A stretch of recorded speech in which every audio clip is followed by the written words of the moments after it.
Sa billiards, naging matagumpay ang edisyon ng Amit Cup Season 3, Leg 3 na idinaos sa VIP Billiard Hall, Pasay City. Kung sino-sino ang itinanghal na kampyon, may report si Bernadette Tinoy.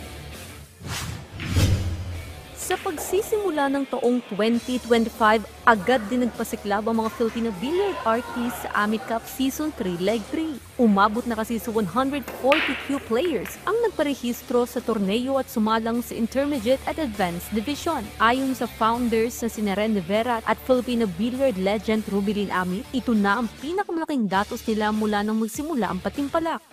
Dream come true talaga yun for Rubilin and I.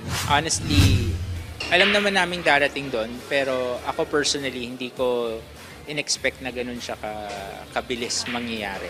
So, yung rate of engagement natin exponential eh. And to think na Metro Manila based pa lang tayo. Yung dream din namin later on ni Rubilin talaga is to reach the entire country. So, pag na-achieve natin yung feeling ko, sobrang dami na talagang mga players na makakasali. Sa laban, napasakamay ni Queen Legaspi ang panalo sa advanced category matapos talunin si Sofia Rosales 7-5. Habang pinadapa naman ni Olive Olivero si Anne Santa Monica sa finals ng intermediate class na may final score na 7-5. Honestly po, marami po dito sa mga babaeng players. Nung age po nila, mas magaling pa sila sa akin. So, like yung sinasabi sa kanila yon, huwag kayong mapanghihina ng loob, lalo na pag natatalo sa tournament. Kasi ganun lang talaga, kailangan mo lang talagang dumaan sa ganun para mas mag-grow pa ang game. And hopefully, makapag-represent ng bansa and bring honor to the country.